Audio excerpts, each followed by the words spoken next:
وبالله التوفيق.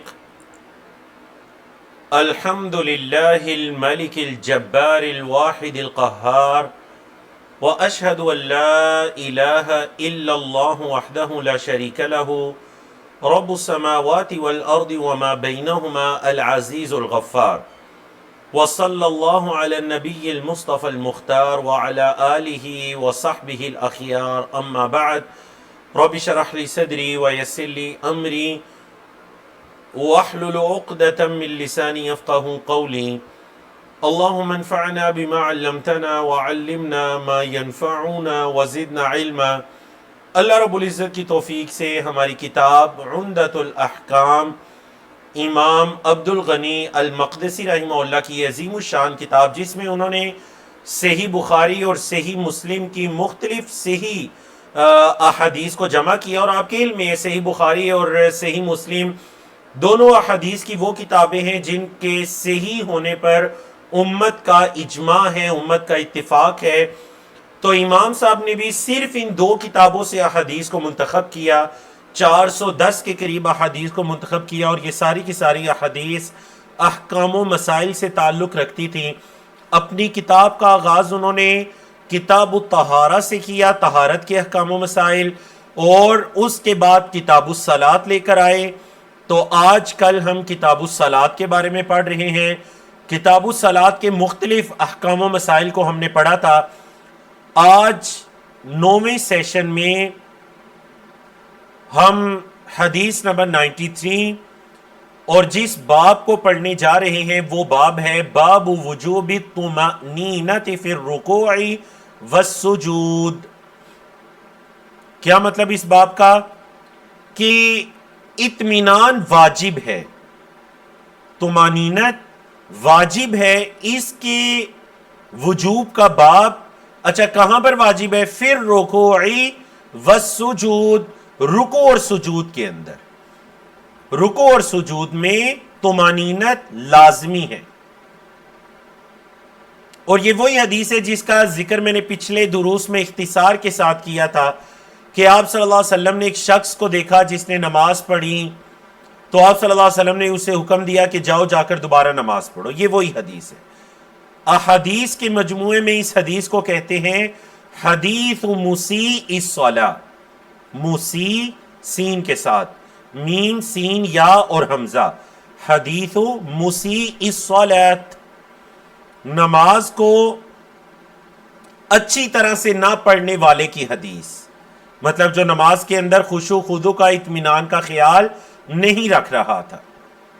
حدیث کے راوی ہیں حضرت ابو ہریرہ رضی اللہ تعالی عنہ ان رسول اللہ صلی اللہ علیہ وسلم دخل المسجد. اللہ کے رسول صلی اللہ علیہ وسلم مسجد میں داخل ہوئے. فدخل رجل فصلی، ایک شخص داخل ہوا اور داخل ہو کر اس نے نماز پڑھی.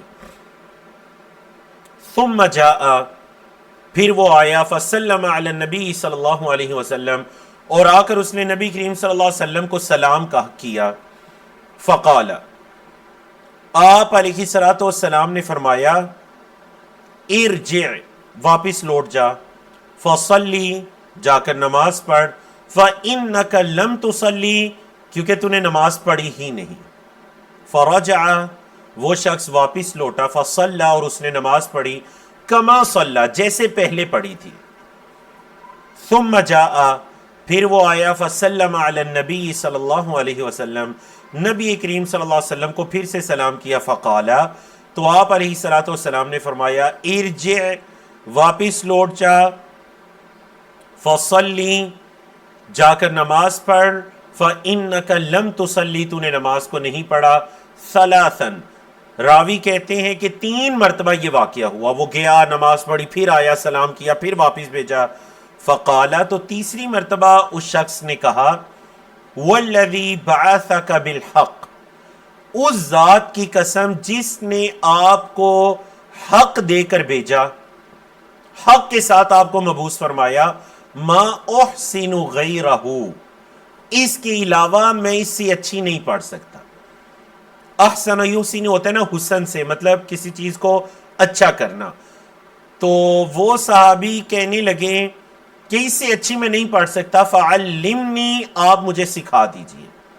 قال، آپ علیہ الصلوۃ والسلام نے فرمایا اذا قمت الی الصلاۃ، جب تو نماز کی طرف کھڑا ہو، فکبر، تکبیر کہ تکبیر تحریمہ، ثم اقرأ ما تیسر معک من القرآن، پھر تو وہ پڑھ جو قرآن تجھے میسر ہے، ثم ارکع، پھر تو رکو کر، حتی تطمئن راکعا، یہاں تک کہ رکو کی حالت میں تو اطمینان کے ساتھ ہو جائے، ثم ارفع، پھر اپنا سر اٹھا، حتی تعتدل قائما، یہاں تک کہ تو اعتدال کے ساتھ کھڑا ہو جائے، ثم اسجد، پھر تو سجدہ کر، حتی تطمئن ساجدا، یہاں تک کہ سجدے کی حالت میں تو اطمینان کے ساتھ ہو جائے، ثم ارفع، پھر سجدے سے سر اٹھا، حتی تطمئن جالسا، یہاں تک کہ اطمینان کے ساتھ تو بیٹھ جائے، وَافْعَلْ ذَلِكَ فِي صَلَاتِكَ كُلِّهَا، پھر تو ایسے ہی اپنی ساری کی ساری نماز میں کر، وَافْعَلْ ذَلِكَ، ایسے ہی کر، فی صلاتک، اپنی نماز میں، کلیہ، ساری کی ساری۔ اللہ اکبر۔ یہ تھا نبی کریم صلی اللہ علیہ وسلم کا طریقہ تعلیم، اور یاد رکھیے گا یہ ہر نبی اور رسول کے ذمے لازم ہوتا ہے اس پر کہ وہ ہر خیر کے کام پر اپنی امت کی رہنمائی کرے اور شر کے کام سے اپنی امت کو متنبہ کرے۔ تو یہ کیسے ممکن تھا کہ اللہ کے رسول صلی اللہ علیہ وسلم ایک شخص کی نماز کے اندر کوئی بنیادی غلطیاں دیکھتے اور آپ صلی اللہ علیہ وسلم اس کی اصلاح نہ فرماتے؟ چنانچہ آپ صلی اللہ علیہ وسلم نے اس شخص کی اصلاح فرمائی۔ تو دیکھیں یہ جو آخری الفاظ ہیں نا، ان سے یہ پتہ چلتا ہے حتی تطمئن راکعا، حتی تعتدل قائما، حتی تطمئن ساجدا، حتی تطمئن جالسا، یہ پتہ چلتا ہے کہ اس کی نماز میں طمانینت نہیں تھی، سکون اور اطمینان کے ساتھ نہیں پڑھ رہا تھا۔ تو باب بھی ہمارا کیا ہے کہ طمانینت رکوع اور سجود میں واجب ہے۔ علماء کرام نے اس حدیث کی شرح کے اندر آپ کو پتہ ہے مستقل کتابوں کو بھی لکھا، ایک مستقل کتاب لکھی گئی ہے صرف اس حدیث کی شرح میں، حدیث مسیء الصلاۃ، کیونکہ یہ بڑی جامع ترین حدیث ہے۔ کچھ اور روایتوں سے اس حدیث کے کچھ اور الفاظ بھی پتہ چلتے ہیں۔ تو درست یہی ہے کہ وہ جو صحابی تھے ان کی نماز کے اندر خشوع و خضوع کی کمی تھی، تو آپ صلی اللہ علیہ وسلم نے کیا فرمایا؟ فَإِنَّكَ لَمْ تُصَلِّ، تو نے نماز نہیں پڑھی۔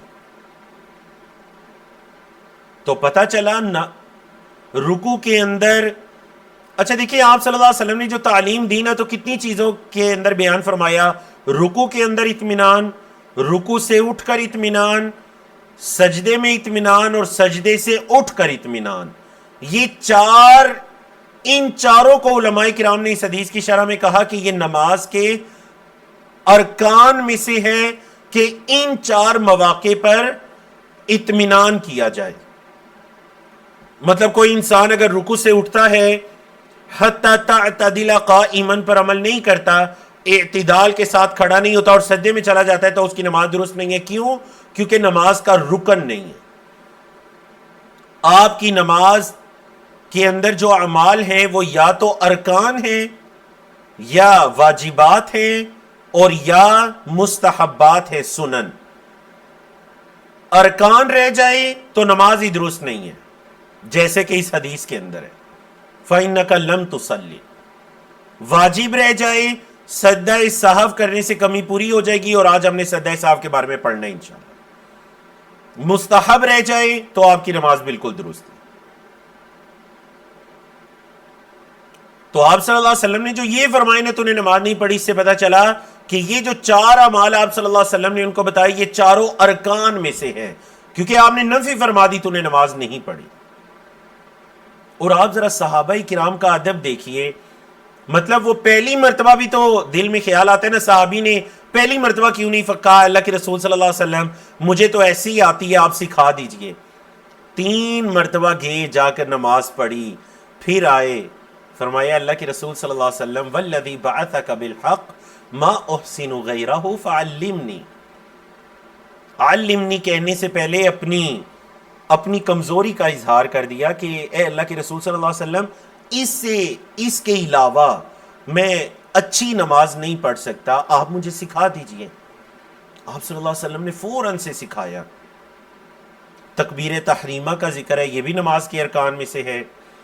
ثم اقرأ ما تيسر معك من القرآن، سورۃ الفاتحہ کا ذکر ہے، یہ بھی نماز کے ارکان میں سے، اور آگے اس کی احادیث آ رہی ہیں۔ رکوع کا ذکر ہے، اور رکوع کے اندر اطمینان ہے۔ بعض لوگ یہ کہتے ہیں کہ دیکھیں رکوع کا مطلب ہے جھکنا، اگر آپ نے تھوڑا سا جھک لیا تو رکوع ہو جائے گا۔ سجدے کا مطلب ہے زمین کو ٹچ کرنا، آپ کے سر نے زمین کو مس کر دیا تو سجدہ ہو جائے گا۔ نعوذ باللہ من ذالک، یہ مسئلہ بالکل درست نہیں ہے۔ اس لیے آپ نے کیا ایسی نمازیں نہیں دیکھی کہ رکوع سے ابھی بندہ کمر پوری سیدھی بھی نہیں ہوئی تو سجدے میں چلے گئے، ایک سجدے سے بھی پوری طرح اٹھا نہیں اور دوبارہ دوسرے سجدے میں چلے گئے، تو پھر یہ احادیث کدھر جائیں گی؟ رکوع کر حتی تطمئن راکعا، رکوع کے اندر اطمینان ہو جائے۔ ثم ارفع، رکوع سے سر اٹھا، حتی تعتدل قائما، اعتدال کے ساتھ تو کھڑا ہو جائے۔ سجدہ کر، سجدے میں اطمینان ہو جائے۔ سجدے سے سر اٹھا یہاں تک کہ اطمینان کے ساتھ بیٹھ، حتی تطمئن جالسا، اور پھر ساری نماز میں ایسے ہی کر۔ مطلب آپ صلی اللہ علیہ وسلم نے انہیں ایک رکعت کی تعلیم دے دی، تو باقی نماز بالکل اسی طرح باقی نماز کی باقی رکعات میں بھی کرنا ہے۔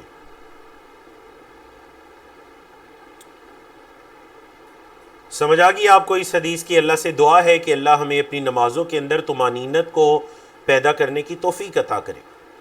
طمانینت نماز کے ارکان میں سے ہے، اگر یہ نہیں تو انسان کی نماز بھی نہیں۔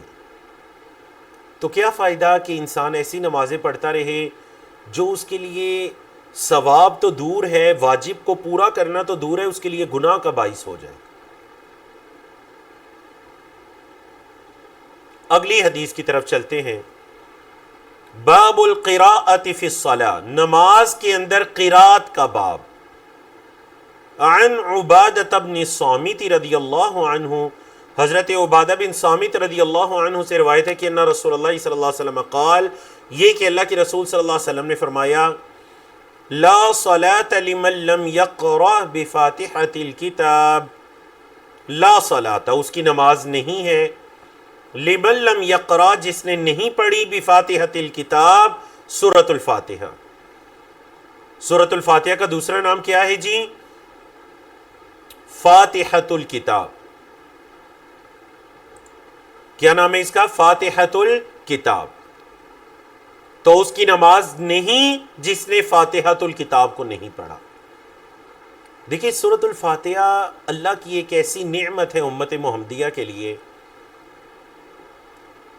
بعض علماء کرام نے کہا کہ سورۃ الفاتحہ قرآن مجید کے اندر اس کو سبع من المثانی کہا گیا، 7 آیات دہرائی جانے والی۔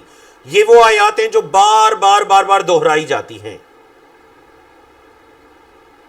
بعض علماء کرام نے کہا کہ دیکھیں سورۃ الفاتحہ کا یہ خاصہ ہے کہ پورے قرآن مجید کے جو مضامین ہیں نا وہ سورۃ الفاتحہ میں موجود ہیں۔ توحید بھی ہے، ایمان بھی ہے، عبادات بھی ہیں، اللہ سے مدد بھی ہے، ہدایت بھی ہے، گزشتہ اقوام کا ذکر بھی ہے، ہماری اقوام کے صالحین انبیاء کا ذکر بھی ہے، صراط الذین انعمت علیہم، اللہ کی حمد بھی ہے، اللہ کی تعریف، اللہ کی عبادت بھی ہے۔ مطلب تمام جو قرآن کے مضامین ہیں وہ سورۃ الفاتحہ میں جمع ہے۔ اتنی اہم ترین سورت ہے۔ تو آپ صلی اللہ علیہ وسلم نے فرمایا اس شخص کی نماز نہیں جس نے سورۃ الفاتحہ کو نہیں پڑھا۔ اب ذرا بات کو سمجھیے، دیکھیے نماز 2 طرح کی ہے۔ ایک تو انسان کی اکیلے کی نماز ہے جو وہ اکیلے میں پڑھتا ہے، سنتیں ہیں یا کبھی کسی بھی مجبوری کی حالت میں فرض اکیلے میں پڑھنے پڑ جاتے ہیں۔ اس صورت میں تو وہ ہر حال میں سورۃ الفاتحہ پڑھے گا، اور اگر اس نے نہ پڑھی تو اس کی نماز نہیں ہے۔ اب سوال یہ ہے کہ اگر ایک شخص امام کے ساتھ ہے جماعت کے اندر، تو آیا اس صورت کے اندر وہ سورۃ الفاتحہ پڑھے گا یا نہیں؟ تو دیکھیں نمازیں دو طرح کی ہیں، ایک جہری نمازیں اور ایک سری نمازیں۔ علماء کرام متفق ہیں کہ سری نمازوں کے اندر سورۃ الفاتحہ پڑھی جائے گی۔ سری نمازیں کون سی ہیں؟ جن میں امام اونچی آواز سے قرات نہیں کر رہا۔ ظہر کی 4 رکعات ہے، عصر کی 4 رکعات ہے، مغرب کی تیسری رکعت ہے، عشاء کی 2 رکعات ہے، تیسری اور چوتھی، جن میں امام قرات نہیں کر رہا، اس کے اندر مقتدیوں نے لازماً سورۃ الفاتحہ کو پڑھنا ہے۔ اب دوسری صورت یہ ہے کہ جب امام اونچی آواز سے قرات کر رہا ہے تو آیا اس صورت کے اندر سورۃ الفاتحہ کو پڑھا جائے گا یا نہیں؟ اب امت کے فقہا کی اس میں 2 آراء ہیں۔ کچھ فقہا یہ کہتے ہیں کہ اگر امام قرات کر رہا ہے اور آپ کے کانوں میں آواز پڑ رہی ہے، سنائی دے رہی ہے صاف، تو پھر آپ نہیں پڑھیں گے۔ اور دوسرے فقہا یہ کہتے ہیں کہ اگرچہ امام پڑھ رہا ہے لیکن آپ بھی پیچھے پڑھیے، اور اس بارے میں مختلف احادیث ملتی ہیں۔ جیسے ایک مرتبہ آپ صلی اللہ علیہ وسلم نے صحابہ سے پوچھا کہ کیا تم میرے ساتھ نماز میں کچھ پڑھتے ہو؟ میرے لیے قرات کرنا مشکل ہو رہا تھا۔ صحابہ کرام نے فرمایا ہاں اللہ کے رسول صلی اللہ علیہ وسلم ہم آپ کے پیچھے پڑھتے ہیں۔ آپ صلی اللہ علیہ وسلم نے فرمایا میرے پیچھے مت پڑھا کرو سوائے سورۃ الفاتحہ کے۔ اور حضرت ابو ہریرہ رضی اللہ تعالیٰ عنہ نے پوچھا تھا اللہ کے رسول صلی اللہ علیہ وسلم ہم نماز کی حالت میں ہوتے ہیں، آپ قرات کر رہے ہوتے ہیں، تو ہم سورۃ الفاتحہ کو کیسے پڑھا کریں؟ آپ صلی اللہ علیہ وسلم نے فرمایا اقرا بہا فی نفسک، اے ابو ہریرہ اپنے دل میں پڑھا کرو، مطلب آواز کے ساتھ نہیں، آواز کے بغیر پڑھا کرو۔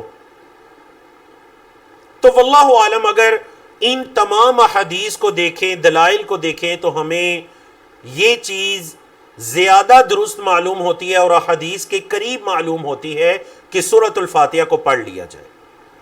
سری نمازوں میں تو پڑھنی ہے، لیکن اگر امام قرات کر بھی رہا ہے تو پڑھ لیا جائے، کیونکہ تاکید بڑی آئی ہے۔ آپ صلی اللہ علیہ وسلم نے فرمایا اس کی نماز نہیں جس نے فاتحۃ الکتاب کو نہیں پڑھا، سورۃ الفاتحہ کو۔ لیکن میں نے امت کے دونوں طرف معتبر فقہا ہیں جو یہ کہتے ہیں کہ اگر امام کی قرات سنائی دے رہی ہے تو نہ پڑھا جائے، اس طرح بھی معتبر فقہا ہیں جو یہ کہتے ہیں کہ نہیں، اس احادیث اتنی تاکید کے ساتھ آئی ہیں کہ دل میں پڑھ لیا جائے، یہ بھی معتبر ہے۔ میں طالب علم جس کو زیادہ صحیح سمجھتا ہوں احادیث کی روشنی میں وہ یہی ہے کہ سورۃ الفاتحہ کو پڑھ لیا جائے، کیونکہ اس کی تاکید کی احادیث ہے۔ تو دیکھیں پڑھنے کے اندر آپ کا کچھ نہیں جائے گا، واللہ اعلم بالصواب۔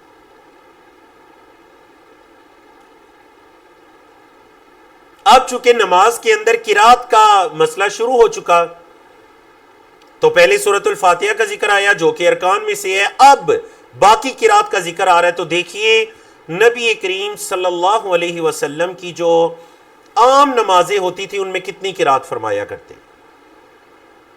حضرت ابو قتادہ الانصاری رضی اللہ تعالیٰ عنہ روایت کرتے ہیں، قالا کہتے ہیں کان النبی صلی اللہ علیہ وسلم یقرع فی الرکعتین الاولیین من صلاۃ الظہر بفاتحۃ الکتاب وسورتین۔ اللہ کے رسول صلی اللہ علیہ وسلم پہلی 2 رکعات میں پڑھا کرتے تھے، صلاۃ الظہر کی، نماز ظہر کی پہلی 2 رکعات میں پڑھا کرتے تھے فاتحۃ الکتاب یعنی سورۃ الفاتحہ، وسورتین اور 2 سورتیں۔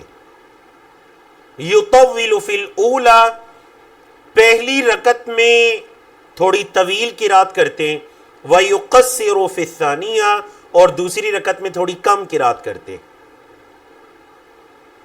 تو چلیں ذرا چیٹ میں بتائیے کیا وجہ تھی پہلی رکعت میں تھوڑی طویل قرات کی اور دوسری رکعت میں تھوڑی کم قرات کی؟ یسمع الآیۃ احیانا، اللہ کے رسول صلی اللہ علیہ وسلم کبھی کبھار آیت کو سنایا کرتے، یسمع سنایا کرتے آیت کو کبھی کبھار، مطلب ہمیں سنائی دیتی کہ آپ صلی اللہ علیہ وسلم اس سورت کی اس آیت کو پڑھ رہے ہیں۔ مطلب آپ صلی اللہ علیہ وسلم ظہر کی نماز میں اونچی قرات تو نہیں ہوتی، لیکن امت کی تعلیم کے لیے بھی آپ صلی اللہ علیہ وسلم کبھی پڑھتے پڑھتے تھوڑا سا سنا دیا کرتے صحابہ کو، سبح اسم ربک الاعلی۔ یہ اللہ کے رسول صلی اللہ علیہ وسلم کا ایک تعلیم کا طریقہ بھی تھا. وَكَانَ يَقْرَأُ فِي الْعَصْرِ. اچھا یہ تو ظہر کی بات ہو رہی تھی. اب عصر میں کیا پڑھتے؟ عصر کے اندر آپ صلی اللہ علیہ وسلم پڑھا کرتے بِفَاتِحَةِ الْكِتَاب، سورۃ الفاتحہ، وَسُورَتَيْن، اور 2 سورتیں. يُطَوِّلُ فِي الْأُولَى، پہلی رکعت میں تھوڑی طویل ہوتا، وَيُقَصِّرُ فِي الثَّانِيَةِ، اور دوسری میں تھوڑی کم ہوتی. وَكَانَ يُطَوِّلُ فِي الرَّكْعَةِ الْأُولَى مِنْ صَلَاةِ الصُّبْحِ. صبح کی جو نماز ہے، فجر کی نماز میں آپ صلی اللہ علیہ وسلم پہلی رکعت کو یطول، طویل کیا کرتے، وَيُقَصِّرُ فِي الثَّانِيَةِ، اور دوسری کو کم کیا کرتے. وَفِي الرَّكْعَتَيْنِ الْأُخْرَيَيْنِ بِأُمِّ الْكِتَابِ، اور جو دوسری 2 رکعت ہے نا، چاہے وہ ظہر کی نماز ہے یا عصر کی نماز ہے، جو تیسری اور چوتھی رکعت ہے نا، ان کے اندر آپ صلی اللہ علیہ وسلم صرف ام الکتاب کو پڑھا کرتے، یعنی سورۃ الفاتحہ. تو ایک ہی حدیث کے اندر سورۃ الفاتحہ کے 2 نام آگے، فاتحۃ الکتاب اور ام الکتاب. آپ کے جوابات دیکھتے ہیں. جمیل قریشی صاحب ہیں، جواب بالکل درست ہے ماشاءاللہ. ہماری ٹیم سے غالباً سسٹر رفیہ ہیں، جواب بالکل درست ہے. سسٹر صوبیہ ہیں، جواب بالکل درست ہے ماشاءاللہ. اور اس کے بعد بہت سے لوگوں کا جواب درست ہے. سسٹر زیبو السما ہیں، اور اس کے بعد سسٹر شکیب بانو ہیں، اور ماشاءاللہ 11 لوگوں نے جوابات دی. اور بڑی خوشی کی بات ہے کہ آپ صلی اللہ علیہ وسلم کا یہ جو طریقہ کار تھا الحمدللہ اکثر لوگوں کے علم میں ہے ماشاءاللہ. سب کے جوابات درست ہیں. احسن اللہ علیکم. آپ صلی اللہ علیہ وسلم پہلی رکعت کو جو طویل کیا کرتے، وہ اس وجہ سے بھی، جس طرح کہ علماء کرام نے اس حدیث کی شرح میں کہا، کہ تاکہ جو پہلی رکعت میں پہنچنا چاہتے ہیں، وضو کر رہے ہیں یا تھوڑا لیٹ ہو گئے آ رہے ہیں، وہ پہلی رکعت میں شامل ہو جائیں، کسی کی کوئی رکعت فوت نہ ہو. وَمَا أَرْسَلْنَاكَ إِلَّا رَحْمَةً لِّلْعَالَمِينَ. اللہ اکبر. یہ آپ صلی اللہ علیہ وسلم کی رحمت ہے. اور دیکھیں نا، مطلب ہم جیسے طالب علم جنہیں اکثر جماعت کروانے کا بھی موقع ملتا ہے، تو مطلب جماعت کرواتے ہوئے نا ہمیشہ اب ذہن کے اندر، خاص کر جب سے اس کتاب کو گہرائی میں جا کر مطالعہ کرنا، پڑھانا شروع کیا، تو آپ صلی اللہ علیہ وسلم کی نماز کی جو 2 صفات ہیں نا، وہ دماغ میں اٹک ہی گئی ہیں. اللہ انہیں اٹکائے رکھے مرتے دم تک. کہ صحابی کہتے ہیں ہم نے نبی کریم صلی اللہ علیہ وسلم کی نماز سے زیادہ اتم، مکمل نماز، ولا اخف، اور ہلکی نماز کسی کی نہیں دیکھی. مکمل اور ہلکی، ہر رکن کو اچھی طرح سے ادا کرنا، یہ مکمل ہے. لیکن اتنی طویل قیام نہ کرنا، یا اتنا طویل رکوع سجدے نہ کرنے کہ نمازی تنگ ہو جائیں. اور اس کی بھی احادیث آگے آ رہی ہیں اور ہم پڑھ بھی چکے ہیں. ٹھیک ہے جی. پہلی رکعت دوسرے سے طویل اس لیے تھوڑی طویل، تھوڑی لمبی اس لیے ہوتی کہ پہلی رکعت کے اندر جس میں شامل ہونا ہے وہ ہو جائے. بعض علماء نے یہ بھی کہا، چونکہ پہلی رکعت کے اندر دیکھیں یہ بھی جو ہوتا ہے نا ہمارا ثنا وغیرہ بھی تو پڑھی جاتی ہے، سبحانک اللہم. اور ذرا مجھے بتائیے چیٹ کے اندر صرف وہ لوگ الحمدللہ لکھیں گے یا یس لکھیں گے یا ہاں لکھیں گے کہ جن لوگوں کو اللہم باعد بینی یاد نہیں تھی. اور لاسٹ ویک ہم نے آپ کو یہ ہوم ورک دیا تھا کہ آپ نے اس دعا کو یاد کرنا ہے، نماز کے افتتاح کی دعا. کتنے لوگ ہیں جنہوں نے یاد کیا؟ یا چلے ہینڈ ریز کر لیجئے، صرف تعداد پتہ چل جائے کہ اتنے لوگ ہیں جی جنہوں نے اس ہفتے کے دوران اللہم باعد بینی کو یاد کیا. ہینڈ ریز کر لیجئے، صرف تعداد پتہ چل جائے. ماشاءاللہ ماشاءاللہ ماشاءاللہ. 9 لوگ ہو گئے جی الحمدللہ. ماشاءاللہ ماشاءاللہ. یہ 9 لوگ وہ ہیں جنہوں نے ابھی یاد کی. جن کو پہلے سے یاد تھی ماشاءاللہ تو بہت زیادہ ہوں گے نا. ٹرائنگ ٹو لرن تھوڑی ڈیفیکلٹ ہے، تو انشاءاللہ میں نے بتایا نفل نمازوں میں آپ اس کو بے شک دیکھ کے پڑھیے، 1-1.5 ہفتہ دیکھ کے پڑھیے، یاد ہو جائے گی. بارک اللہ فیکم. ماشاءاللہ ماشاءاللہ. احسن اللہ علیکم. اللہ آپ 9 لوگوں نے یاد کی، اللہ آپ سے قبول کرے، اللہ ہم طالب علموں سے بھی قبول کرے، اللہ نے کسی ایک سے بھی قبول کر لیا تو شاید یہی ہماری مغفرت اور اللہ کی رحمت کا باعث ہو جائے۔ اللہ رب العزت ہمیں اس سے محروم نہ رکھے۔ بارک اللہ فیکم، ماشاء اللہ۔ تو دعائیں یاد کیجیے، اگر آپ یہ چاہتے ہیں کہ آپ کی نماز کے اندر اطمینان آئے، خشوع خضوع آئے، تو نئی نئی دعائیں یاد کیجیے، آگے چل کر آئیں گی۔ رکوع سجود کی دعائیں بھی یاد کریں۔ رکوع کی کوئی صرف ایک ہی دعا نہیں ہے سبحان ربی العظیم، اور سجدے کی کوئی صرف ایک ہی دعا نہیں ہے سبحان ربی الاعلیٰ۔ 5-6 دعائیں آپ صلی اللہ علیہ وسلم سے رکوع اور سجدے میں ثابت ہیں۔ طرح طرح کی دعائیں یاد کریں، آپ کی نماز میں خشوع خضوع پیدا ہو جائے گا۔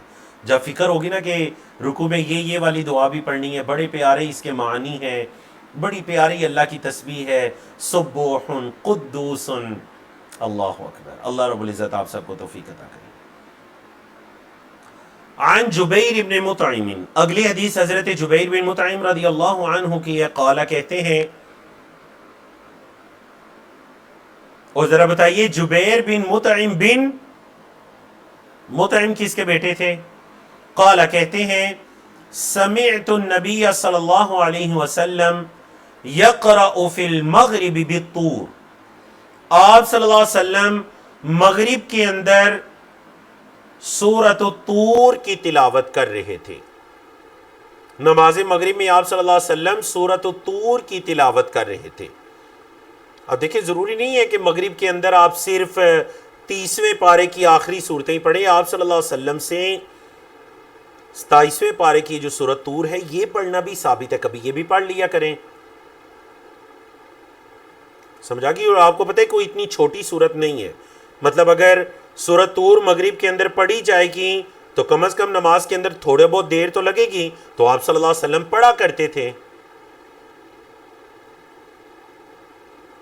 ماشاءاللہ، جوابات درست ہیں جی۔ جمیل قریشی صاحب کا جواب درست ہے، جبیر بن مطعم بن عدی۔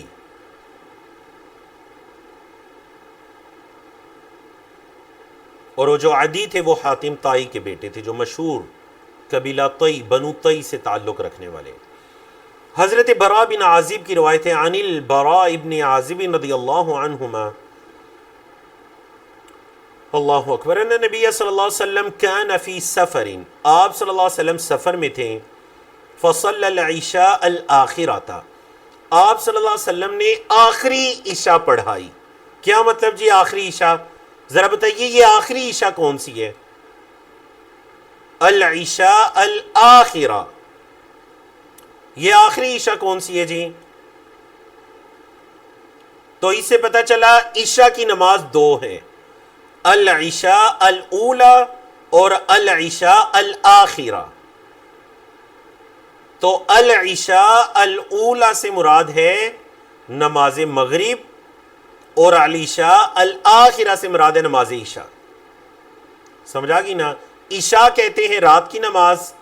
اب جب رات کی نماز کہا جائے گا صلاۃ العشاء تو کہیں کوئی یہ نہ سمجھ لے کہ اس سے مراد مغرب کی نماز ہے، تو اس لیے کہہ دیا عشاء آخرہ، مطلب جو بعد والی عشاء ہے یا آخری عشاء ہے، مطلب اس سے عشاء کی نماز مراد ہے۔ سمجھا گی نا؟ اس سے مراد کیا ہے؟ عشاء کی نماز۔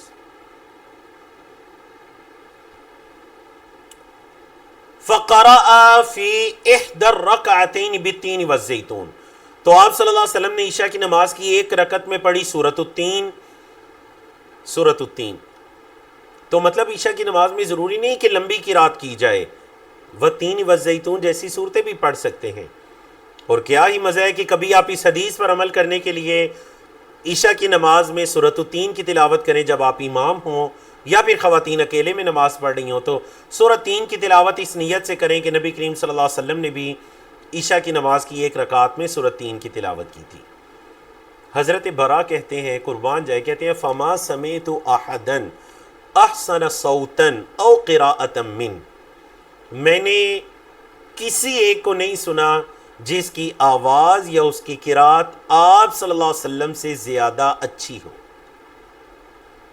میں نے کسی کو نہیں سنا احسن صوتاً، زیادہ اچھی آواز والا، او قراتن، یا قرات والا، من ہوں یعنی من النبی صلی اللہ علیہ وسلم، نبی کریم صلی اللہ علیہ وسلم سے زیادہ اچھی آواز اور قرات کسی کی نہیں تھی۔ اللہ اکبر۔ دعا کریں کہ جس طرح آج ہم یہاں پر جمع ہو کر 9واں ہفتہ ہے، اللہ کے رسول صلی اللہ علیہ وسلم کی احادیث کو پڑھ رہے ہیں، کوئی دن ایسا ہو کہ ہم سب اللہ کی جنت میں ہوں، نبی کریم صلی اللہ علیہ وسلم کی رفاقت میں ہوں، اور آپ علیہ الصلاۃ والسلام کی مبارک زبان سے ہم اللہ کی کتاب کی تلاوت سن رہے ہوں، آپ صلی اللہ علیہ وسلم کی احادیث کو، آپ کی باتوں کو اللہ کی جنتوں کے اندر سن رہے ہوں۔ اللہ رب العزت ہمیں اپنی ان جنتوں سے اور جنت الفردوس سے محروم نہ رکھے۔ اگلی حدیث ہے عائشہ رضی اللہ عنہا، حضرت عائشہ رضی اللہ عنہ کی روایت ہے کہ ان رسول اللہ صلی اللہ علیہ وسلم بعث رجلا علی سریۃ، بڑی پیاری حدیث جو میں اکثر بیان بھی کرتا ہوں۔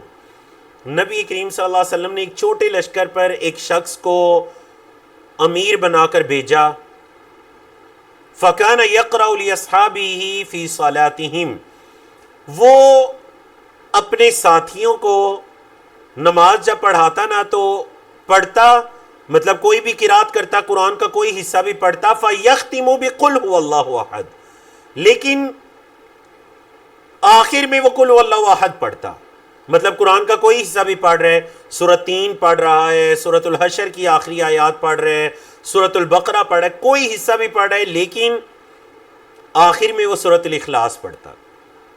فلما رجعوا، جب وہ سب واپس لوٹے، ذکروا ذلک لرسول اللہ صلی اللہ علیہ وسلم، انہوں نے اللہ کے رسول صلی اللہ علیہ وسلم سے یہ ذکر کیا، فقال، آپ صلی اللہ علیہ وسلم نے فرمایا، سلوہ، ذرا اس سے پوچھو، سوال کرو، لِأَيِّ شَيْءٍ يَصْنَعُ ذَلِكَ، کیوں وہ یہ کام کرتا تھا، کیا مقصد تھا، کیا چیز تھی کہ وہ یہ کام کرتا تھا۔ فَسَأَلُوهُ، انہوں نے اس سے سوال کیا، فقال، تو اس صحابی نے کہا، لِأَنَّهَا صِفَةُ الرَّحْمَنِ عَزَّ وَجَلَ، یہ اللہ رحمان عز و جل کی صفت ہے، قُلْ هُوَ اللَّهُ أَحَدٌ فَأَنَا أُحِبُّ، میں یہ پسند کرتا ہوں، انا قرأ بہا، کہ میں اس کو پڑھوں، میں یہ پسند کرتا ہوں کہ میں اس کو قرات کروں، ہر رکعت کے اندر پڑھوں، چاہے جہاں سے بھی قرآن پڑھوں آخر میں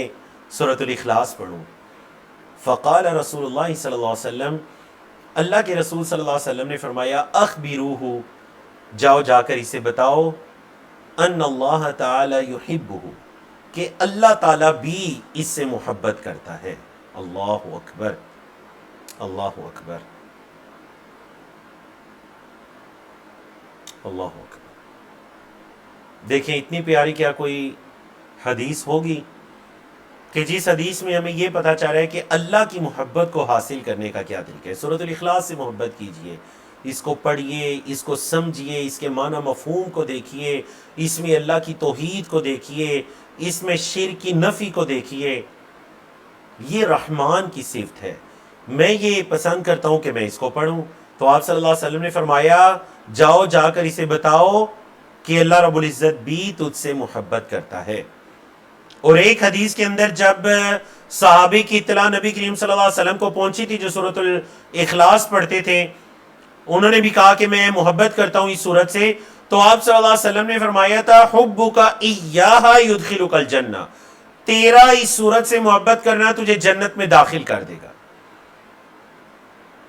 تیرا سورۃ الاخلاص سے محبت کرنا تجھے جنت میں داخل کر دے گا۔ اللہ اکبر۔ تو دیکھیں نبی کریم صلی اللہ علیہ وسلم کو اس سورت سے کتنی محبت تھی۔ یہ ہو گئی سورۃ الفلق، سورۃ الناس ہو گئی، نبی کریم صلی اللہ علیہ وسلم ہر نماز کے بعد ایک ایک مرتبہ پڑھا کرتے ہیں، فجر اور مغرب کے بعد تین تین مرتبہ ان تینوں صورتوں کو پڑھا کرتے، رات کو جب بستر پر آتے پھر آپ صلی اللہ علیہ وسلم ان صورتوں کو پڑھا کرتے۔ آپ صلی اللہ علیہ وسلم کو ان صورتوں سے کتنی محبت تھی۔ اللہ رب العزت ہمیں بھی ان صورتوں سے محبت کرنے کی توفیق عطا کرے۔ تو آپ بتائیے آپ کو کس صورت سے محبت ہے؟ محبت صرف مادی چیزوں سے نہیں کی جاتی، اللہ کی کتاب سے بھی محبت کی جاتی ہے، صورتوں سے بھی محبت کی جاتی ہے۔ تو آپ کو کس صورت سے محبت ہے؟ جس طرح میں اگر اپنا بتاؤں تو مجھے سورۃ مریم سے محبت ہے، میں کئی مرتبہ اس سورت کو سنتا ہوں، اللہ اکبر۔ تو دوسرا یہ بھی پتہ چلتا ہے کہ قرآن سے بھی محبت کی جاتی ہے اور اللہ بھی اپنے بندوں سے محبت کرتا ہے. تو اللہ کے لیے صفت حب کہ اللہ اپنے بندوں سے محبت کرتے ہیں, اللہ اپنی مخلوقات سے محبت کرتے ہیں. کیسے کرتے ہیں؟ جیسے اس کی شان کے لائق ہے. اللہ جب اپنے بندوں سے محبت کرتا ہے, اللہ فرشتوں کی مجالس میں ان بندوں کا تذکرہ کرتا ہے. حدیث کے مطابق اللہ جب کسی بندے سے محبت کرتے ہیں تو اللہ جبریل امین سے کہتے ہیں, جبریل میں اس بندے سے محبت کرتا ہوں, تو بھی اس بندے سے محبت کر. جبریل امین بھی اس بندے سے محبت کرتے ہیں. پھر اللہ رب العزت کے حکم سے جب جبریل امین محبت کرتے ہیں, وہ تمام فرشتوں کو بتاتے ہیں کہ اللہ فلاں بندے سے محبت کرتے ہیں, تم سب بھی اس سے محبت کرو. صحیح مسلم کی حدیث, آسمان کے سارے فرشتے اس سے محبت کرتے ہیں. اور آخری الفاظ ہے ثم یوضع له القبول فی الارض. نہ صرف آسمان کے فرشتے بلکہ پھر زمین کے لوگ بھی اس سے محبت کرنے لگتے ہیں. یہ اللہ کی حکمت ہے کہ اللہ رب العزت کسی کے دل میں کسی کی محبت ڈالتا ہے. ماشاءاللہ جی, کچھ آپ کے جوابات پڑھ لیتے ہیں, دیکھتے ہیں. سسٹر فاطمہ ہے, انہیں سورۃ الدہر. جمیل قریشی صاحب ہے سورۃ اخلاص, سورۃ توبہ, سورۃ الاخلاص, اس کے بعد 4 کل, سورۃ رحمان, سورۃ اخلاص, مریم. میں جلدی سے تاکہ وہ نام نہ لینے پڑیں. سورۃ رحمان, سورۃ بروج, سورۃ یاسین, سورۃ عصر, سورۃ الغاشیہ. ماشاءاللہ, جو آپ صلی اللہ علیہ وسلم ہر جمعے کے دن دوسری رکعت میں پڑھا کرتے. پہلی میں سورۃ الاعلیٰ, دوسری میں سورۃ الغاشیہ. سورۃ کافرون, سورۃ مائدہ, ماشاءاللہ. سورۃ القصص, بڑی پیاری سورت. سورۃ الکہف, جو ہر جمعے کے دن آپ صلی اللہ علیہ وسلم پڑھا کرتے. سورۃ الفجر, اس کے اندر نفس مطمئنہ کا ذکر. ماشاءاللہ ماشاءاللہ, بارک اللہ فیکم. سورۃ مزمل, ماشاءاللہ. اللہ رب العزت ہم سب کو صحیح معنوں میں قرآن کی صورتوں سے محبت کرنے کی توفیق عطا کرے. سورۃ الاسراء کا نام بھی آیا, اور اللہ رب العزت ان پر صحیح معنوں میں ایمان لانے اور ان کا حق ادا کرنے کی اللہ توفیق عطا کرے. سورۃ البقرہ کی آخری آیات, ماشاءاللہ ماشاءاللہ. سورۃ زمر, سورۃ انفال. الحمدللہ. چلیے جی,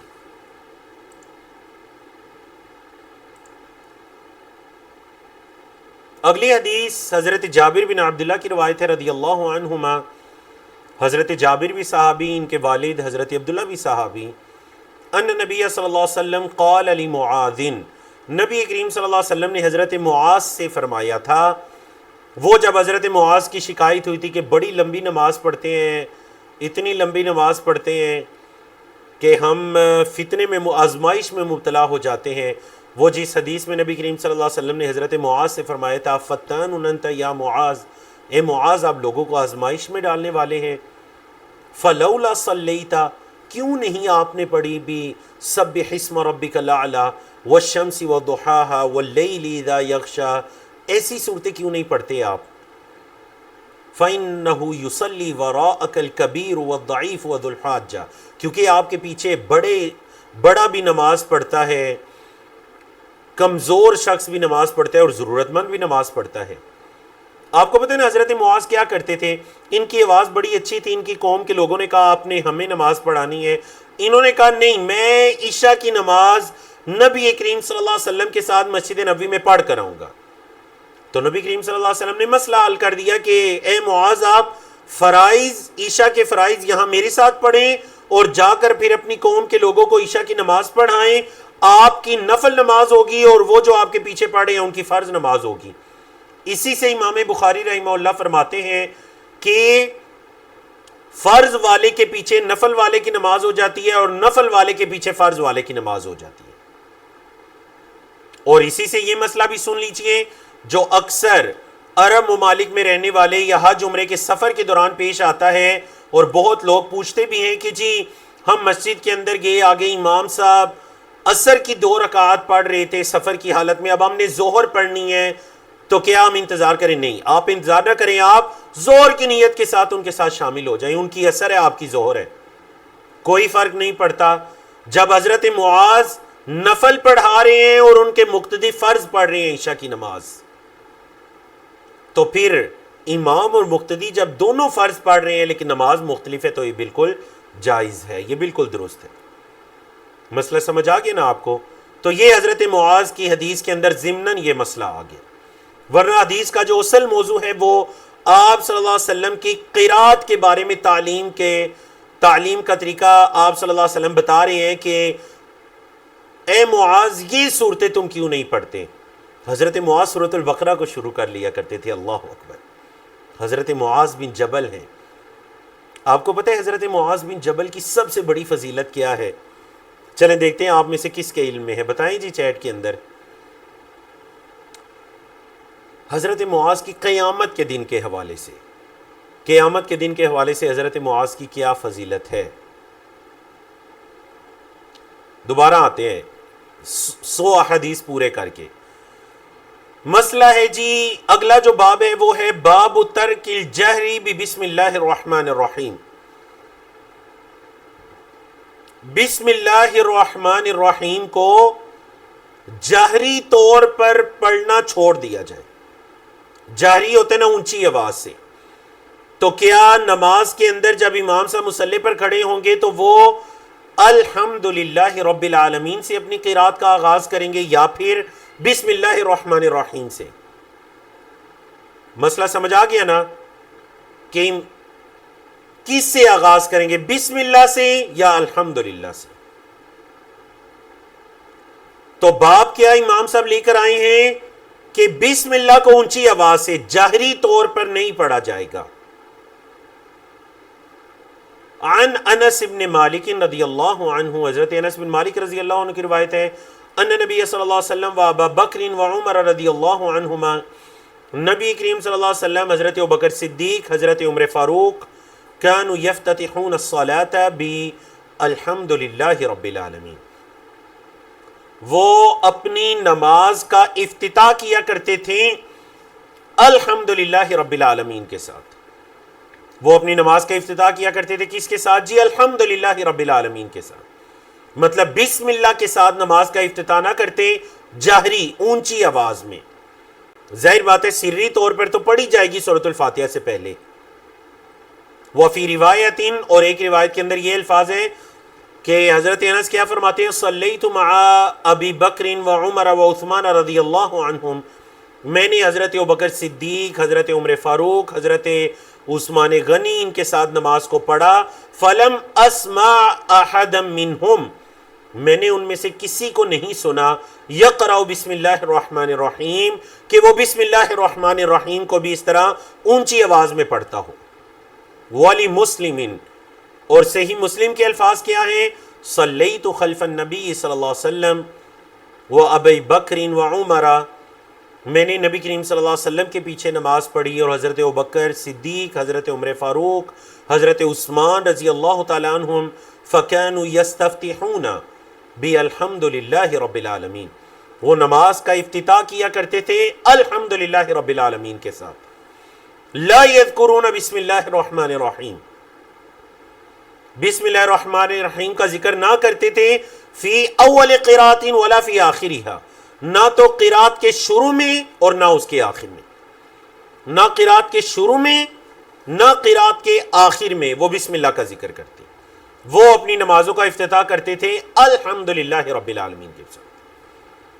آپ کو پتہ نا ہمارے مطلب یہ جو مسئلہ ہے نا فقہا کے درمیان ایک اختلافی مسئلہ ہے۔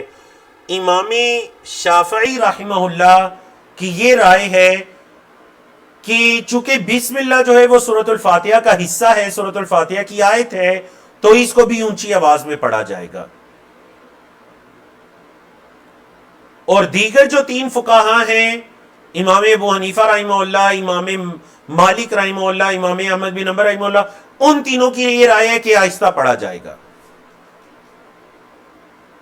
اب یہ جو احادیث امام عبد الغنی المقدسی رحمہ اللہ اپنی کتاب کے اندر لے کر آئے ہیں، تو ان احادیث سے یہ پتہ چل رہا ہے کہ امام صاحب کی رائے بھی یہی ہے کہ بسم اللہ الرحمن الرحیم کو اونچی آواز میں نہیں پڑھا جائے گا، آہستہ آواز میں پڑھا جائے گا۔ لیکن یہ فقہی مسئلہ ہے، اس کا تعلق میرے اور آپ کے عقیدے سے نہیں ہے. اگر کوئی اونچی آواز سے بھی پڑھتا ہے تو اس بارے میں بھی ہمیں کہیں آثار اور دلائل ملتے ہیں. ٹھیک ہے جی. اور یہاں پر میں آپ کو ایک بات بتانا چاہوں کہ جو یہ ہمارے ممالک ہیں نا، انڈونیشیا، ملیشیا، ان ممالک کے اندر، خاص کر انڈونیشیا کے اندر، شوافع، امام شافعی رحمہ اللہ کی فقہ کو، اس پر عمل کرنے والے، اس کو ترجیح دینے والے لوگ زیادہ اس طرف ہیں، انڈونیشیا اور دیگر جو ملیزیا وغیرہ ممالک ہیں ان کی سائڈ پہ. اور وہاں پر بسم اللہ الرحمن الرحیم کو اونچی آواز میں پڑھا جاتا ہے. امام کعبہ شیخ عبد الرحمن السدیس حافظہ اللہ، وہ ایک مرتبہ انڈونیشیا کے ٹور پر تھے. انڈونیشیا کے جب دورے پر گئے اور وہاں انہوں نے غالباً مغرب، عشاء یا فجر، واللہ عالم کون سی نماز تھی، لیکن جاہری نماز تھی، انہوں نے اس کی امامت کروائی. تو امامت کے اندر انہوں نے بسم اللہ کو اونچی آواز سے پڑھا. اللہ اکبر. مطلب یہ اس سے شیخ عبد الرحمن السدیس کا مطلب ایک ان کی فقہ بھی پتہ چلتی ہے نا، کہ دیکھیں آپ کے پیچھے جو ہزاروں کی تعداد میں مقتدی ہیں وہ سب یہ سمجھتے ہیں کہ بسم اللہ کو اونچی آواز سے پڑھا جائے گا، امام شافعی رحمہ اللہ کے موقف کو ترجیح دیتے ہوئے. تو امام عبد الرحمن السدیس نے اونچی آواز سے بسم اللہ کو پڑھا. اچھا جی، جو بات آ رہے ہیں، میں نے قیامت کے دن کے تعلق سے پوچھا تھا کہ حضرت معاذ بن جبل کی فضیلت کیا ہے. یہ سب دنیا کی فضیلتیں ہیں. نبی کریم صلی اللہ علیہ وسلم نے ان سے فرمایا تھا میں آپ سے محبت کرتا ہوں. انہیں یمن کی طرف اپنا قاصد بنا کر بھیجا تھا.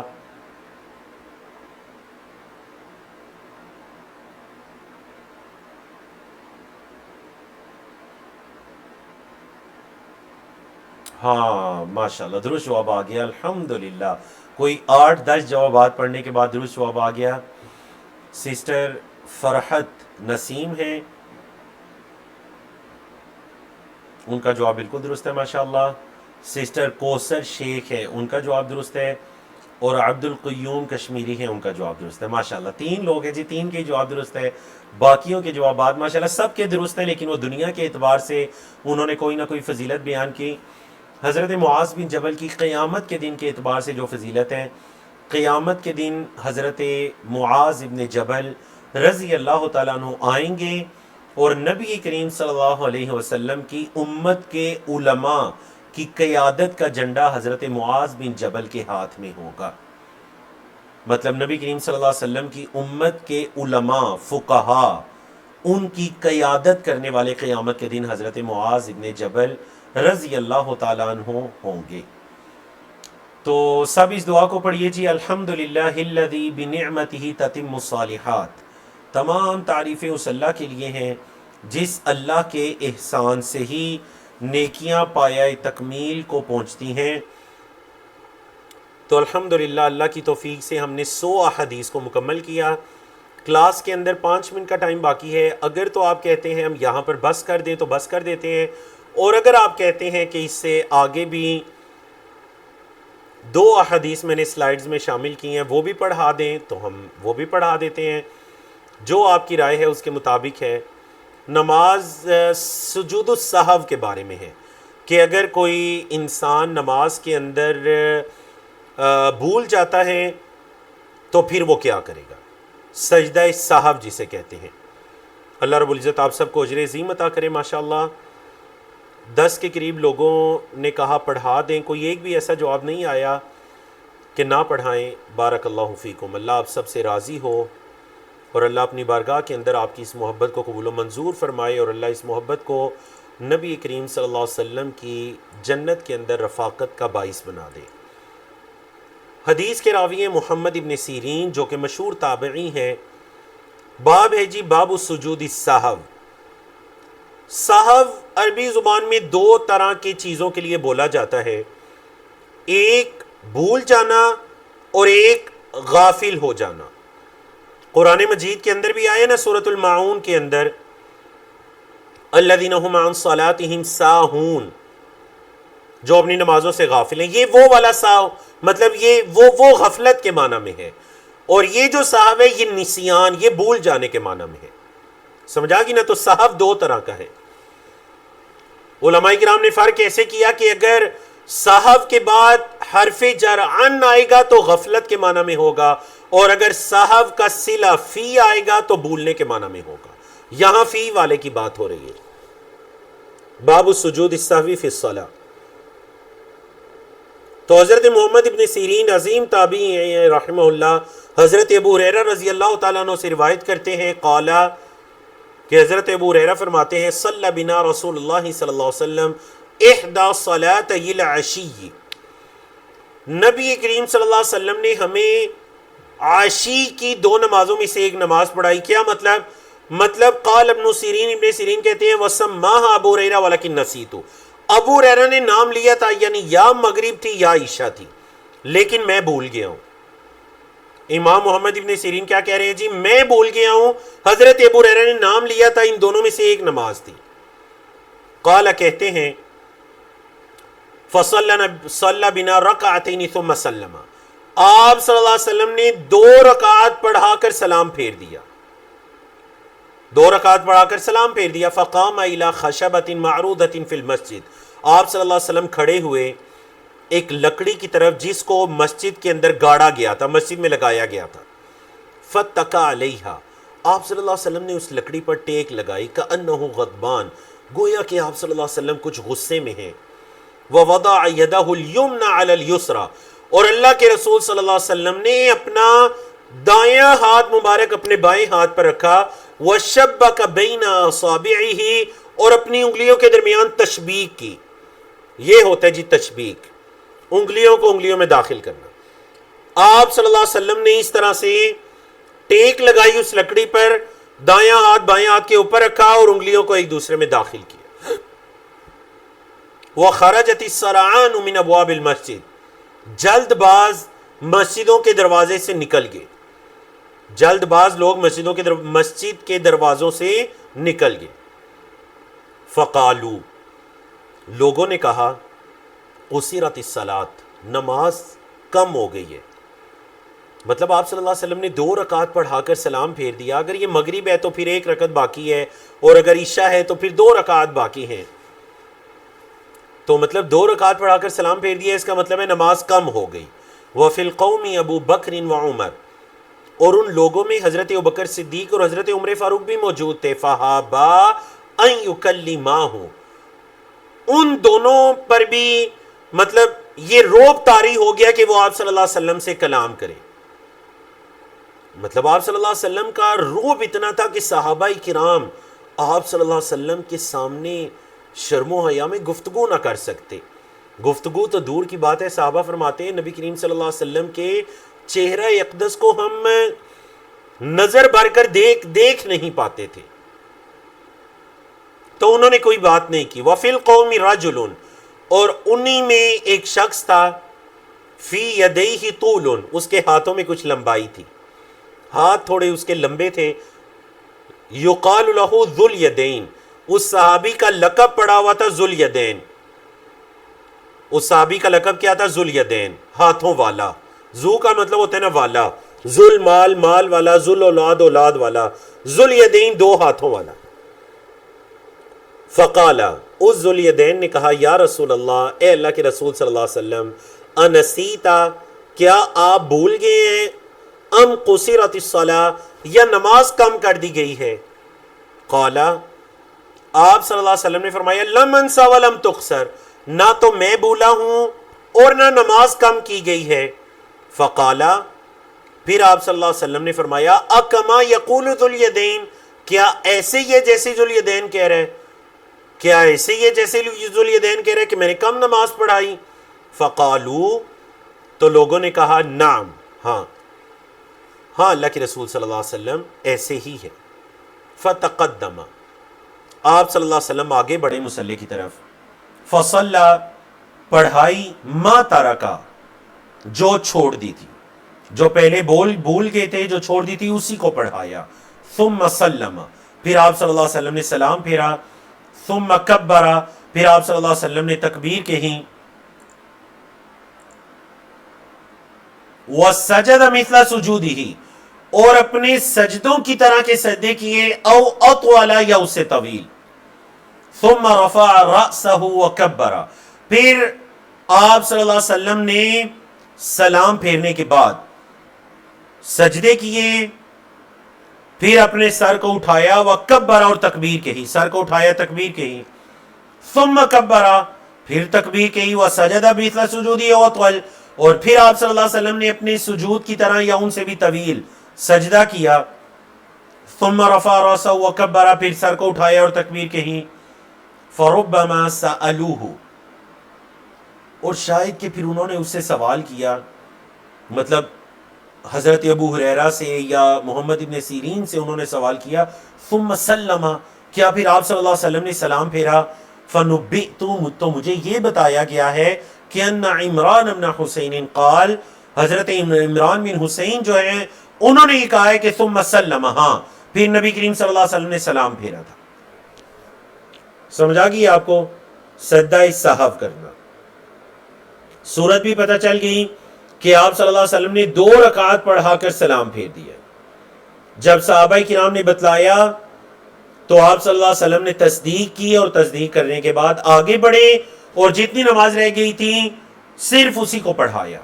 حالانکہ دیکھیں درمیان میں باتیں بھی ہوئی ہیں, گفتگو بھی ہوئی ہے. لوگوں نے پہلے آپس میں ایک دوسرے سے بات کی کہ نماز کم کر دی گئی, پھر ذوالدین نے آپ صلی اللہ علیہ وسلم سے بات کی, پھر آپ صلی اللہ علیہ وسلم نے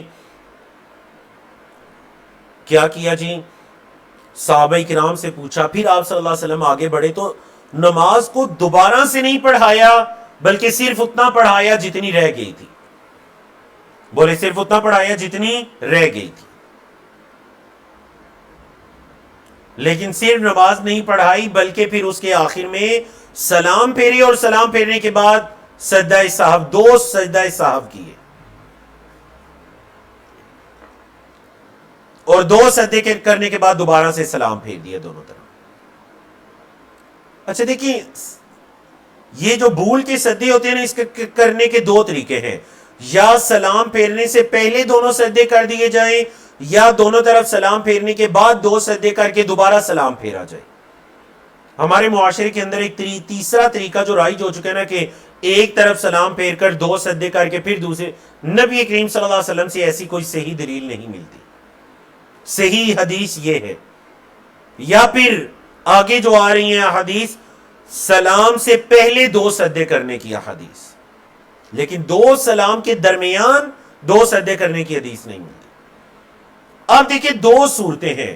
جب نماز کے اندر انسان بھول جائے تو یا تو اس کی نماز میں کچھ اضافہ ہو گیا, تیسری رکعت میں بھی تشہد بیٹھ گیا, 5ویں رکعت کی طرف کھڑا ہو گیا, مطلب یا تو نماز میں کچھ اضافہ ہوا ہے یا نماز میں کچھ کمی ہو گئی ہے. مثلا 2 رکعت کے بعد کے تشہد کو چھوڑ دیا, اس نے کھڑا ہو گیا, اب نماز میں کمی ہو. یا 2 صورتیں ہیں, یا اضافہ یا کمی. جب بھی آپ بولتے ہیں یا آپ کی نماز میں اضافہ ہوتا ہے یا نماز میں کمی ہوتی ہے. علماء کرام فقہاء اعظام نے کہا کہ اگر آپ کی نماز میں اضافہ ہوا ہے جیسا کہ اللہ کے رسول صلی اللہ علیہ وسلم کی یہ صورت سامنے آئی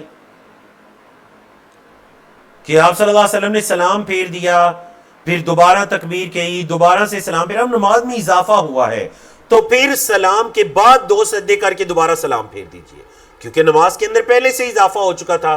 اب سلام سے پہلے 2 سجدے مت کیجئے.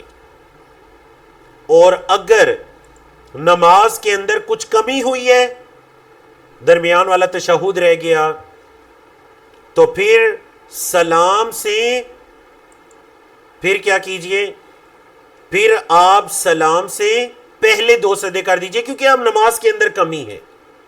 اب نماز کے اندر کمی ہے تو آپ سلام سے پہلے 2 سجدے کر دیجئے تاکہ وہ کمی پوری ہو. مسئلہ سمجھ آ گیا نا آپ کو؟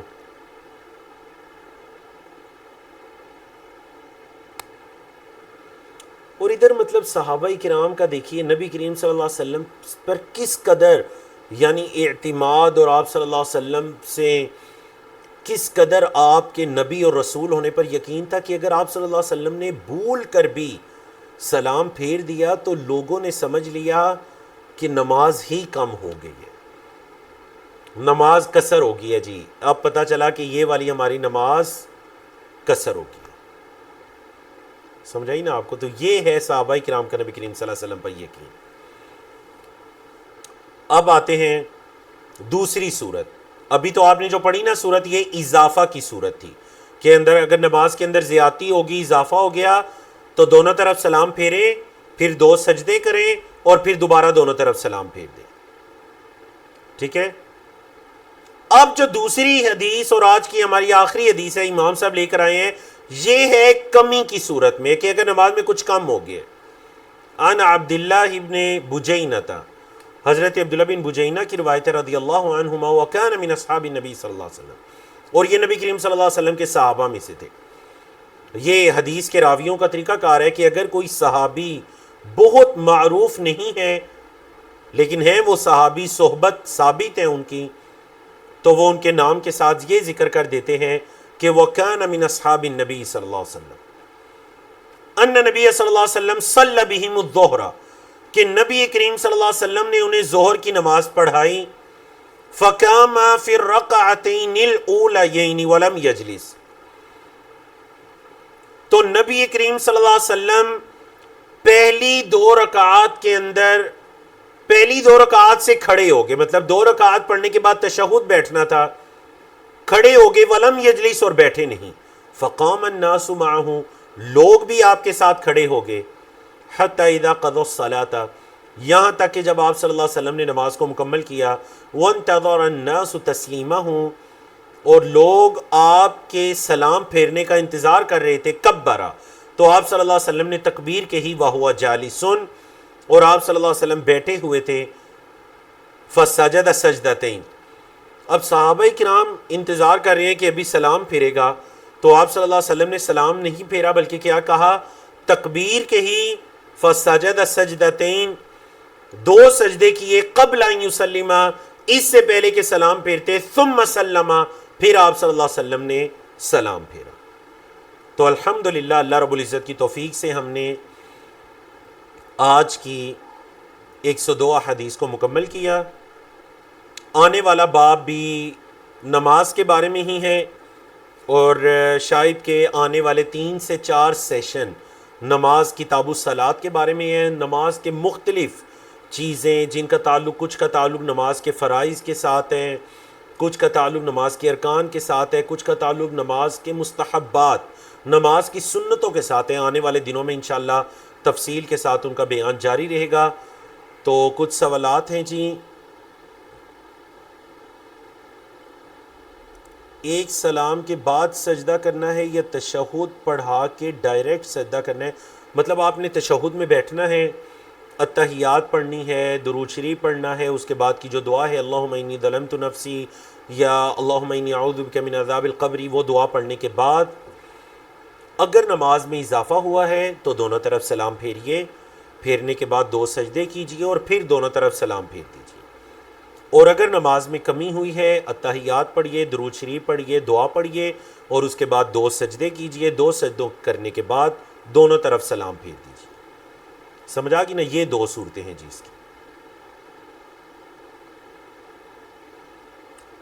اگر کوئی نفل نماز پڑھنا چاہتا ہے تو کیا 4 رکعت کی نیت کر سکتے ہیں؟ تو 4 رکعت کی نیت بالکل کی جا سکتی ہے، نفل نماز 4 رکعات کے ساتھ پڑھی جا سکتی ہے، لیکن آپ صلی اللہ علیہ وسلم کی جو نفلی عبادت کے بارے میں امہات المومنین فرماتی ہیں نا کہ آپ صلی اللہ علیہ وسلم کی نفلی عبادت رکعتین ہوتی تھی، 2 رکعت، 4 رکعت ایک ساتھ پڑھی جا سکتی ہیں، ظہر کی 4 سنتیں بھی ایک ساتھ پڑھی جا سکتی ہیں، لیکن زیادہ افضل یہ ہے کہ 2 کر کے پڑھ لی جائیں۔ آپ خود دیکھیں نا، جب 2 کر کے پڑھیں گے تو ان کے ذکر و اذکار زیادہ ہو جائیں گے۔ 2 مرتبہ سے آپ آخر میں دعا مانگے سے گے، 2 مرتبہ تکبیر تحریمہ ہوگی، ذکر و اذکار بڑھ جائیں گے۔ جنت میں بھی قرآن پڑھا جاتا ہے کیا؟ تو جنت میں ہم قرآن پڑھنے کے مکلف نہیں ہوں گے، لیکن قرآن سے محبت، نبی کریم صلی اللہ علیہ وسلم سے محبت کے اندر ہم نے یہ بات کہی کہ آپ صلی اللہ علیہ وسلم سے جنت میں ہم قرآن مجید کی تلاوت سنیں۔ سورت فاتحہ کے بعد دوسری سورت سے پہلے بھی بسم اللہ پڑھنا چاہیے، اور اگر پڑھنا ہے تو جہری یا سری؟ تو واللہ عالم سری ہی پڑھا جائے گا، جس طرح کہ ہم نے تفصیل سے بیان کیا۔ سورت الفاتحہ کے بعد اگر دوسری سورت، اگر تو آپ کسی سورت کے درمیان سے پڑھ رہے ہیں تو پھر بسم اللہ نہیں پڑھنا، اگر کوئی سورت شروع سے پڑھ رہے ہیں تو پھر بسم اللہ پڑھنا ہے سری۔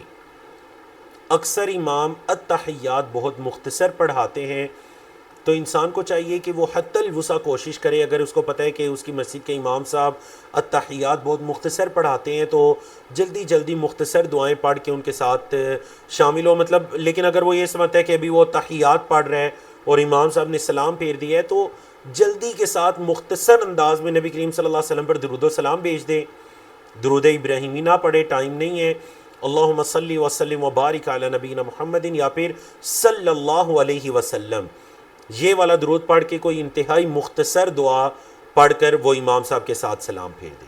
لیکن یہ طریقہ درست نہیں ہے کہ امام سلام پھیر دے اور آپ اپنا تحیات مکمل کر رہے ہیں اور تشہد کی دعائیں مکمل کر رہے ہیں اور آپ کا ٹائم 5-7 سیکنڈ اوپر ہو گیا ہے، یہ امام کی مخالفت ہوگی۔ اگر پورا نہیں پڑھ سکے تو پہلے ہی مسئلہ بیان ہوا ہے کہ اگر آپ جماعت کے اندر ہیں تو آپ اکیلے کی غلطی کو کنسیڈر نہیں کیا جائے گا۔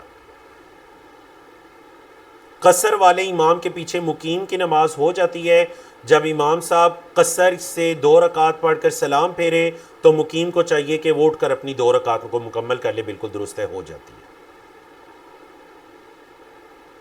سجدہ سہو کی دعا عام سجود کی جو دعا ہے وہی پڑھی جائے گی، الگ سے کوئی دعا ثابت نہیں ہے، ٹھیک ہے۔ دوسرے سلام سے پہلے اتحیات پورا نہیں، دوسرے سلام سے پہلے نہیں پڑھنا، جب آپ نے 2 سجدے کر دیے، سجدوں سے آپ اٹھے تو صرف سلام پھیرنا ہے بس۔ سجدہ سہو میں تکبیر کہتے ہیں تو رفع الیدین بھی کرنے، نہیں، بالکل رفع الیدین نہیں کرنا۔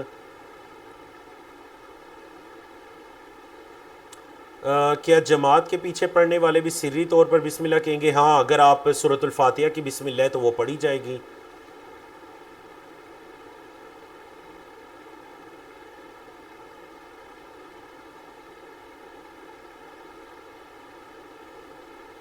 اگر کوئی سورۃ الفاتحہ پڑھ کر رکوع میں جائے تو اس کی نماز ہو جائے گی؟ جی بالکل، اس کی فرض نماز ہو جائے گی، کیونکہ نماز کے اندر سورۃ الفاتحہ کا پڑھنا ضروری ہے۔ سورۃ الفاتحہ کی جو بعد کی قرات ہے وہ نماز کے مستحبات میں سے ہے، وہ نہیں بھی پڑھی تو آپ کی نماز بالکل درست ہے۔ جب مسبوق اپنی پہلی 2 رکعات مکمل کرے گا تو کیا اس میں قرات کرے گا یا صرف سورۃ الفاتحہ پڑھے گا؟ تو یاد رکھیے گا مسبوق کی وہ تیسری اور چوتھی رکعت ہے، اور یہ مسئلہ پہلے بیان ہوا ہے۔ مسبوق کی وہ نہیں، سوری، شاید آپ کی کلاس میں نہیں ہوا، کسی اور جگہ پر ہوا ہے، کسی درس کے دوران شاید، اور پچھلے 1 ہفتے میں ہی ہوا ہے، تو مجھے لگا آپ کی کلاس میں ہوا ہے۔ مسئلہ پورا سمجھ لیجئے۔ ایک شخص آیا، امام صاحب تیسری رکعت میں ہے، ظہر یا عصر کی نماز لے لیں، اب وہ امام صاحب کے ساتھ مل گیا، اب جب وہ امام کے ساتھ کی جماعت میں شامل ہو تو وہ اس کی پہلی رکعت ہے یا تیسری؟ تو واللہ عالم جو احادیث کے زیادہ قریب ہے بات وہ یہ ہے کہ وہ اس کی پہلی رکعت ہے، پھر اگلی اس کی دوسری رکعت ہو جائے گی، تو پہلی 2 رکعت اس کو امام کے ساتھ مل گئیں، اگر تو ان کے اندر وہ سورۃ الفاتحہ کے بعد قرات کر پایا تو الحمدللہ، اور اگر نہیں کر پایا تو وہ امام کے ساتھ رکوع میں چلا جائے، اور جب وہ امام کے سلام پھیرنے کے بعد اٹھے گا تو وہ اس کی تیسری رکعت ہوگی، اور تیسری رکعت کے اندر آپ سورۃ الفاتحہ کے بعد کچھ نہیں پڑھتے۔ فرائض کے اندر، نوافل میں اگر 4 رکعتیں پڑھ رہے ہیں تو چاروں میں سورۃ الفاتحہ کے بعد قرات کی جائے گی۔ سورۃ الفاتحہ سے پہلے جی بالکل تعوذ پڑھی جائے گی، اور اس کا مسئلہ آگے آ رہا ہے تعوذ کے بارے میں انشاءاللہ، ٹھیک ہے، تعوذ کے بارے میں آگے آ رہے ہیں، ہم پڑھیں گے۔ اور تعوذ اعوذ باللہ من الشیطان الرجیم، تعوذ کے اندر اعوذ باللہ من الشیطان الرجیم نہیں ہے، بلکہ اعوذ باللہ السمیع العلیم من ہمزہ ونفخہ ونفثہ، یہ الفاظ آپ صلی اللہ علیہ وسلم سے ثابت ہے، آگے آئے گا انشاءاللہ۔ ہاں، بڑا اچھا سوال آیا، اگر یاد ہی نہیں رہا کہ نماز میں کمی ہوئی ہے، زیادتی، نبی کریم صلی اللہ علیہ وسلم نے فرمایا تھا جب تم میں سے کسی ایک کو اپنی نماز میں شک ہو جائے، صلی ثلاثا ام اربعا، کہ اس نے 3 رکعات پڑھی ہیں یا 4 رکعات پڑھی ہیں، تو اسے چاہیے کہ وہ کیا کرے جی؟ فَلْيَطْرَحِ الشَّقَّ، شک کو وہ پرے پھینکے، وَلْيَبْنِ عَلَى الْيَقِينِ، اور یقین پر بنیاد رکھے، یقین پر بنیاد رکھے اور شک کو چھوڑ دے۔ کیا مطلب آپ بندے کو یہ نہیں پتا چل رہا کہ اس نے 3 پڑھی یا 4 پڑھی یا یہ 5ویں پڑھ لی یا 5ویں کی طرف کھڑا ہو گیا۔ اب شک اور یقین میں سے ایک چیز یقینی ہے، بولے شک اور یقین میں سے ایک چیز کیا ہے؟ یقینی، اور وہ کم تعداد ہے۔ بولے وہ کیا ہے؟ وہ کم تعداد ہے، تو اسے چاہیے وہ کم تعداد پر بنیاد رکھ لے۔ سمجھا گیا نا مسئلہ آپ کو؟ یہ مطلب ہے یقین پر وہ بنیاد رکھ لے۔ چلیے جی، بارک اللہ فیکم، ماشاءاللہ آپ کے تقریباً کوسچن آنسر کے بھی سارے سوالات ہو گئے ہیں۔ کیا امام کے ساتھ سورۃ الفاتحہ پڑھنا چاہیے؟ یہی مسئلہ تو ہم نے بڑی تفصیل کے ساتھ بیان کیا ہے، آپ کے جو شروع کی بالکل احادیث ہیں 93-4 اس کے اندر۔ تو ٹھیک ہے، اسی پر اتفاق کرتے ہیں، انشاءاللہ اگلے ہفتے بھی کتاب الصلاۃ ہی چلتی رہے گی، مسائل آتے رہیں گے۔ اقول قولی ھذا استغفر اللہ لی ولکم ولسائر المسلمین من کل ذنب، وصلی اللہ تعالی علی نبینا محمد وعلی آلہ وصحبہ اجمعین۔